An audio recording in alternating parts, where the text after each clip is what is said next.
My name is Kayla Evans, and this is my therapy moment. When I was 2 years old, we were leaving an incredibly high church service. It was my mother, my aunt, and some other family members. And as my mother was grabbing things out of the car, out of the trunk, my aunt had me playing with me, on her hip. And out of nowhere, this car comes driving crazy and hits the back of the car that was behind us. And so my aunt is passing me to my mother in that process. And so while I'm outstretched, my hips catch the impact of the two cars being hit together. And so my pelvis was broken in 4 places and some organs ruptured. My lower extremities were crushed. My right leg was left paralyzed. My left leg was partially paralyzed. And that's where we started. We go into surgery, and the first surgery went well, came out, but after that, now I'm starting to hemorrhage because the bones are tearing my muscles, and there's just blood everywhere. And the prognosis is, if I am cut, I'm going to bleed out to death, and if I am not cut, I'm going to bleed into death. And it turns into a 18-month stint in the ICU, and that was with about 10 major procedures. And that was like my first go at the hospital. So I went in when I was 2 and I came out when I was 4. In spite of all of the procedures that I've had, I am classified a paraplegic. And so my right leg is completely paralyzed, which means that it has no sensation, no function. It is attached to my body, and though there is blood flow, there is no movement and there is no sensation. My left leg, on the other hand, is partially paralyzed, and this means that I can move. It's called flexion and no traction. So I can kick backwards but not forward because those nerves were severed. And so I have severe nerve damage in both my legs, but I have some sensation in the left, no sensation in the right at this point. And so physical therapy is just meant to try to rebuild some of those muscles, the same muscles that the doctor said I would never be able to use to even be able to sit up. Now I'm sitting up, so we have to figure out what to do from that point on. And so there's the psychological part of adjusting to being in an entirely new environment, because for me, being home is a new environment after being in the hospital for so long, and trying to find a sense of normalcy on top of all of the physical challenges that I'm dealing with. It's been a journey to deal with people and their interesting insights on my situation, to deal with people and their lack of understanding and how they approach their ignorance to my situation. Give us an example. Dealing with cruel people, like even in church, you had not the kids. The kids are cool and kind. They'll say, "Oh my God, what happened? Are you okay? What's the matter?" But I'll get to adults and they be, "Ew, what's that brace? What you got going on? Why you?" Or they would ridicule my mother because she would carry me everywhere. She too big to be carried. You need to put her down. Do you think your baby too good to walk on the ground? You think she too cute? Not realizing that I was paralyzed and didn't have a stroller or didn't have crutches or a brace. And as frustrating as it is to be in the situation, it was way more frustrating to deal with people and their response to the situation. Or I would deal with people who would ridicule my praise.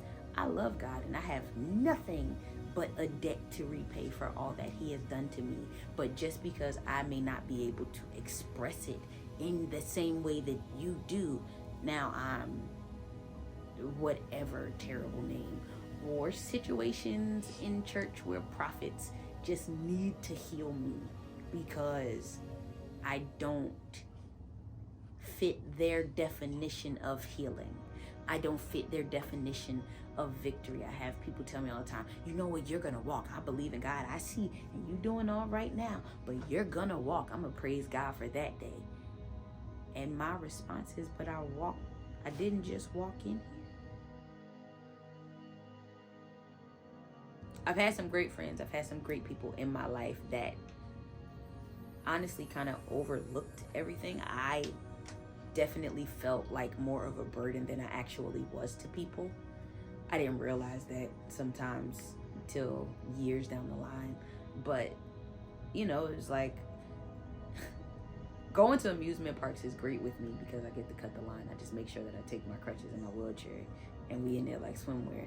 But when it comes to going certain places, I'm hyper paranoid. There are certain places that I won't go anyway, but having to make those accommodations, I did struggle with feeling like baggage at times because I got to think about my crutches and I got to think about my health care. Like, I'm not going to the bathroom everywhere because they're not sanitary, or I won't stay out certain times at night, or I won't go certain places where there are a lot of people because if anything does pop off, I can't run and move the same kind of way, and I don't want to get trampled or deal with that.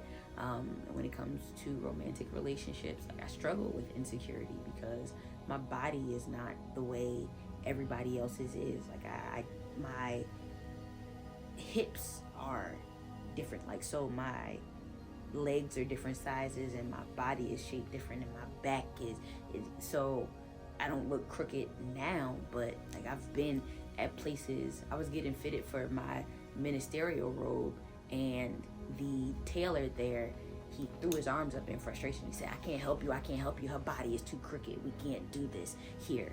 And like, that broke me because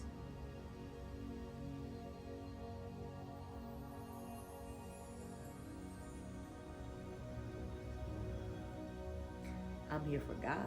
Like, I'm getting tailored to be in position to serve God, and I'm too crooked.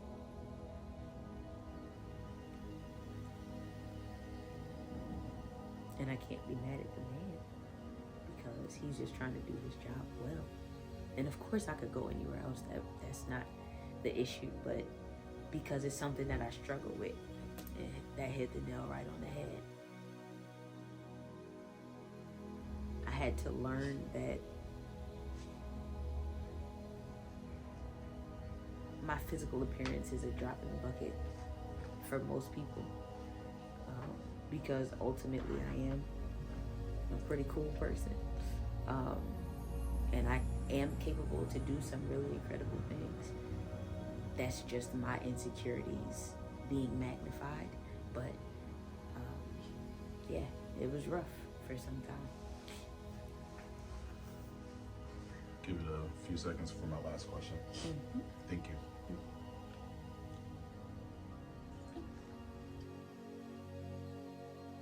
I think the answer to why me, and I'm still in the process of figuring out, in the process of becoming, I'm definitely closer than I ever been, but the answer to the why me is because I was strong enough to make God look good in bad situations. I thought that ministry was off limits for me because I never saw anybody minister in their situation.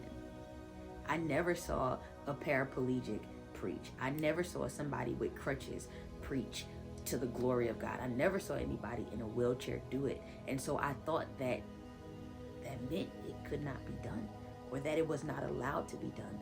But the reality is, I just had to be the one to do it.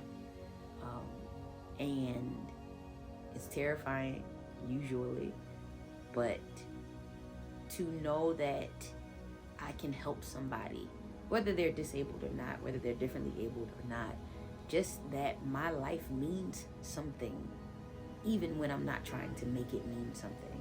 That is the biggest compliment ever, and it's the biggest reminder that God designed my life to be about Him and not about me.